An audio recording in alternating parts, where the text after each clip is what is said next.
Hello बच्चों, कैसे हैं आप सब लोग? एकदम बढ़िया। आज हम फिर क्लास 9th चैप्टर साउंड का टॉपिक कैरेक्टरिस्टिक्स ऑफ वेव देखते हैं। हमने हमारे लास्ट लेक्चर में वेव के बारे में देखा था। हमने ये देखा था कि वेव क्या होती है। जब भी किसी डिस्टर्बेंस की वजह से कोई पार्टिकल वाइब्रेट करना चालू करता है, वाइब्रेट करना मतलब अपनी ही जगह पे वो दोनों तरफ इस तरह से मूवमेंट चालू करता है, उस समय वो अपनी एनर्जी अपने नेबरिंग मॉलिक्यूल्स को देता जाता है। तो हर एक नेबरिंग मॉलिक्यूल्स वाइब्रेट करना स्टार्ट कर देता है और इस तरह से एनर्जी का ट्रांसफर पॉसिबल हो जाता है एक जगह से दूसरी जगह। ओके, तो पार्टिकल इसमें अपनी ही जगह वाइब्रेट कर रहा है और एनर्जी को वो एक एंड से दूसरी एंड पे पहुंचा रहा है। ओके, तो इसी को हम वेव कहते हैं। When a disturbance travels from one point two another and the propagation of energy is going on, propagation of wave is going on. okay? तो ये हमारी वेव हुई। जब हम टाइप्स ऑफ वेव की बात करते हैं तो हमारे पास में दो टाइप्स ऑफ वेव्स होती हैं। पहली जो है वो ट्रांसवर्स वेव है। ट्रांसवर्स वेव में क्या होता है कि कोई भी जो पार्टिकल है वो अगर हमारी वेव इस तरह से प्रोपोगेट हो रही है, ओके, ये है प्रोपोगेशन डायरेक्शन, ये है direction of propagation of wave. ठीक है, तो ट्रांसवर्स वेव में पार्टिकल जो है वो परपेंडिकुलरली वाइब्रेट करता है। ओके, इट मींस इस तरह से वेव प्रोपोगेट करेगी और उसके परपेंडिकुलर डायरेक्शन में पार्टिकल वाइब्रेट करेगा, तो इसे हम कहते हैं ट्रांसवर्स वेव। ट्रांसवर्स वेव में वेव फॉर्म कैसा बनेगा? ये बनेगा इस तरह से, ये बनेगा वेव फॉर्म ट्रांसवर्स वेव के लिए। ठीक है, तो इसमें जहाँ पे मैक्सिमम डिस्प्लेसमेंट पॉजिटिव डायरेक्शन में हो उसे हम क्रस्ट कहते हैं, जहाँ पे मैक्सिमम डिस्प्लेसमेंट नेगेटिव डायरेक्शन में हो उसे हम ट्रफ कहते हैं। ओके, जो दूसरा टाइप है वो है लॉन्गिट्यूडनल वेव। लॉन्गिट्यूडनल वेव की क्या खास बात होती है? लॉन्गिट्यूडनल वेव जो होती है वो जैसे हमारी वेव इस डायरेक्शन में प्रोपोगेट कर रही है, this is direction of propagation of wave. Okay, ये हमारी वेव के प्रोपोगेशन का डायरेक्शन है। तो पार्टिकल जो है उसके पैरेलल वाइब्रेट करता है।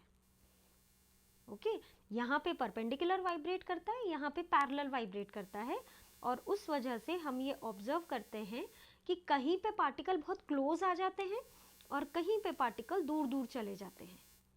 ओके, तो जहाँ पे पार्टिकल क्लोज आ जाते हैं उसे हम कहते हैं कंप्रेशन। जैसे यहाँ पे क्रस्ट और ट्रफ होता है ट्रांसवर्स वेव में, वैसे ही लॉन्गिट्यूडनल वेव में होता है कंप्रेशन, और यहाँ पे ये जो पार्टिकल्स दूर दूर हो जाते हैं उन्हें कहते हैं रेरफैक्शन। ओके, अब जब यहाँ पे पार्टिकल पास पास आ जा रहे हैं तो इसे हम कंप्रेशन कहते हैं। कंप्रेशन में density of particles will be more, density ज़्यादा रहती है क्योंकि कम एरिया में बहुत सारे पार्टिकल्स होते हैं। और जो दूसरा फैक्टर है यहाँ पे, क्योंकि सब पास पास आ जाएंगे तो यहाँ पे प्रेशर भी ज़्यादा रहेगा। रेरफैक्शन वाले एरिया में डेंसिटी लेस होती है और प्रेशर भी लेस होता है as compare to compression. Okay, transverse wave की खास बात यह है कि ट्रांसवर्स वेव को कोई मीडियम नहीं चाहिए रहता, कोई भी मीडियम नहीं चाहिए मूव करने के लिए। ओके, जिसका एग्जाम्पल है लाइट वेव्स। लाइट वेव्स जो सन से हमारी अर्थ तक आती हैं, बीच में ऐसा कितना एरिया है जहाँ पे परफेक्टली वैक्यूम है तो भी वो लाइट ट्रैवल करके हम तक पहुँच पा रही है। ओके, तो कोई मीडियम ना भी हो तो भी वो ट्रैवल कर लेती हैं, ये लाइट वेव्स की खासियत है। जो दूसरा है वो है लॉन्गिट्यूडनल वेव। लॉन्गिट्यूडनल वेव के लिए मीडियम जो है वो कंपलसरी है, without medium it can not travel. Medium होना उसके लिए बहुत बहुत ज़रूरी है, तो कंपलसरी है मीडियम होना, और इसका एग्जाम्पल है साउंड वेव्स। साउंड वेव्स जो है वो लॉन्गिट्यूडनल वेव्स का एग्जाम्पल है। ओके, अब इसी वेव से रिलेटेड कुछ फैक्टर्स को हम देखते हैं। जैसे सबसे पहला जो फैक्टर हमने लिया है जो वेव के बारे में हमें कुछ बताए, that will tell us the characteristics of the wave. सबसे जो पहली कैरेक्टरिस्टिक है वो है एम्पलीट्यूड। एम्पलीट्यूड क्या होता है? जैसे हमने ट्रांसवर्स वेव के केस में देखा कि ये पार्टिकल जो है वेव का जो ट्रैवल हो रही है वो इस तरह से ट्रैवल हो रही है। ओके जब वेव हमारी इस तरह से ट्रैवल हो रही है तो इसमें हम ये देख रहे हैं कि पॉजिटिव डायरेक्शन में भी वाइब्रेशन हो रहा है, नेगेटिव डायरेक्शन में भी वाइब्रेशन हो रहा है। तो maximum displacement of the particle from the mean position, जब उसका मैक्सिमम डिस्प्लेसमेंट होगा वहां पे हम उसे एम्पलीट्यूड कहते हैं। Okay, this is amplitude. Okay, so the maximum displacement of the vibrating particle of the medium from their original mean position is called amplitude. Okay, amplitude जो है क्योंकि वो displacement है इसलिए उसकी यूनिट जो है वो मीटर्स है। Okay, amplitude जो है वो बेसिकली वेव की साइज बताती है। जैसे यहाँ पे मैं आपको दो वेव बना के बताती हूँ। जैसे एक वेव हमारे पास में ये है, ओके और जो दूसरी वेव है, दूसरी जो वेव है हमारी वो हमारे पास में है ये, दोनों ही वेव है। ओके अब इसमें एम्पलीट्यूड किसका ज्यादा हुआ? ये वेव वन, ये वेव टू, वेव वन का एम्पलीट्यूड ज्यादा हुआ क्योंकि ये मीन पोजीशन से मैक्सिमम एम्पलीट्यूड इसका ज्यादा है। ओके इसलिए ये वाली जो वेव है इसका एम्पलीट्यूड ज़्यादा होगा। ओके मीन पोजीशन से उसका डिस्प्लेसमेंट ज़्यादा है, मैक्सिमम है, और उसके कंपैरिजन में इसका एम्पलीट्यूड उतना नहीं है, वो उसके हिसाब से कम है, तो उसे हम एम्पलीट्यूड कहेंगे। ओके अब जो नेक्स्ट फैक्टर है वो है वेवलेंथ। वेवलेंथ क्या होती है? जैसे हम कोई सी भी एक वेव बनाते हैं, पार्टिकल जो वाइब्रेट कर रहे हैं इस तरह से वाइब्रेट कर रहे हैं, फिर उनका वाइब्रेशन अपोजिट डायरेक्शन में हो गया, और अब जब इस पॉइंट पे आए हैं हम, तो जो पोजीशन इस समय थी वही सेम पोजीशन यहाँ पे भी आ गई है। मतलब पार्टिकल का जो डायरेक्शन ऑफ प्रोपोगेशन है यहाँ पे भी वो ऊपर की तरफ वाइब्रेट करने जा रहा है और यहाँ पे भी ऊपर की तरफ वाइब्रेट करने जा रहा है। तो इस पूरी की पूरी वेव को हम एक वेवलेंथ कहेंगे, ये एक वेव काउंट होगी। ओके और इसकी जो पूरी लेंथ है उसे हम वेवलेंथ कहेंगे। Okay so the minimum distance in which a sound wave repeats itself. अब हर बार यही वेव रिपीट होगी, हर बार अब यही वेव रिपीट होगी, तो साउंड वेव रिपीट्स इटसेल्फ। ये मिनिमम वेव थी, अब इसी चीज को हर बार रिपीट करा है, repeats itself is called wavelength, उसे हम wavelength कहेंगे। wavelength का जो रिप्रेजेंटेशन होता है वो लैम्डा होता है। जैसे हम y बनाते हैं ना, y को ही उल्टा कर दो या उल्टा y, इसे हम लैम्डा कहते हैं। ओके अब ये क्योंकि मिनिमम डिस्टेंस है तो इसकी भी जो यूनिट हुई वो मीटर्स ही हुई। ओके अब जो नेक्स्ट है वो है टाइम पीरियड। अब जैसे मैंने वेव के लिए बोला कि ये एक कंप्लीट वेव है, ठीक है, इस वेव को ट्रैवल करने के लिए कितना टाइम लगता है, वो जो टाइम होगा वो टाइम पीरियड होगा। Time taken for one complete oscillation, एक ऑसिलेशन को खत्म होने के लिए कितनी देर लगती है वो है time period. Okay time taken for one complete oscillation is called time period, इसकी भी यूनिट है सेकेंड।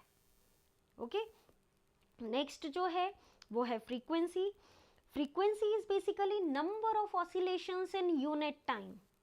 ठीक है, कोई भी वेव है, देखिए यहाँ पे मैं वेव फॉर्म बना रही हूँ, जैसे एक वेव ये है, ओके ये हमारे पास में एक वेव है, ओके और जो दूसरी वेव है वो है, यहाँ पे ध्यान दीजिएगा, दूसरी वेव है ये, ओके अब इन दोनों वेव में सबसे ज्यादा ऑसिलेशन किस वेव में हुए हैं, 1 में या 2 में? Yes, you people are correct, 2 में हुए हैं। ओके तो नंबर ऑफ ऑसिलेशंस जिसमें ज्यादा हुए हैं उसकी फ्रीक्वेंसी ज्यादा रहती है। Number of oscillations in unit time is called frequency.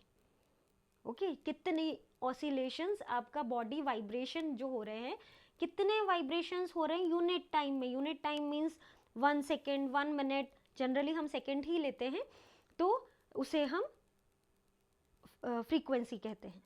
Frequency की जो यूनिट होती है वो हर्ट्स होती है। ओके 1 हर्ट्स इज 1 वाइब्रेशन पर सेकेंड। ओके यहाँ पे फ्रीक्वेंसी और टाइम पीरियड के बीच में रिलेशन होता है। फ्रीक्वेंसी को हम इस तरह का सिंबल न्यू से रिप्रेजेंट करते हैं, nu is equal to 1 upon time period. Okay, nu is equal to 1 upon time period. Okay, तो ये जो टाइम पीरियड है इसका न्यू जो है इसका रेसिप्रोकल है, frequency is equal to 1 upon time period. Okay, so a vibrating body emitting 1 wave per second, जब कोई भी बॉडी जो वाइब्रेट कर रही है वो 1 वेव 1 सेकेंड में निकाल रही है तो हम फ्रीक्वेंसी कहेंगे उसकी 1 हर्ट्ज है। ओके, आप इसको यहाँ से भी समझ सकते हैं। देखिए फ्रीक्वेंसी की यूनिट हर्ट्ज है, इसका 1 upon second. Okay, time period की यूनिट होती है सेकेंड। तो जब भी कोई vibrating body 1 wave per second में निकाल रही है, 1 वेव पर सेकेंड में मतलब वो यहाँ से मूव हो रही है और यहाँ तक, ठीक है, 1 वेव वो 1 सेकेंड में अगर निकाले तो उसकी फ्रीक्वेंसी 1 हर्ट्ज हुई। यहाँ पे इन दो फिगर्स में आप ऑब्जर्व करोगे कि जब तक ये यहाँ तक आ रहा है तब तक यहाँ पे इसकी नियरली 2 हो चुकी है। ओके, तो 2 वेव्स आपकी निकल चुकी हैं, तो इसलिए फ्रीक्वेंसी जो होगी वो 2 की वो ज़्यादा रहेगी फ्रीक्वेंसी 1 के हिसाब से। ओके, तो ये जो है फ्रीक्वेंसी है, frequency of the second wave is greater than the frequency of the first wave. Okay, तो बच्चों ये कैरेक्टरिस्टिक्स सब ध्यान से पढ़िए, ये सब आपको चैप्टर को समझने के लिए बहुत हेल्प करेगा। जो भी डाउट हो आपके कमेंट में लिखिए और आपको अच्छे से उसका आंसर मिलेगा।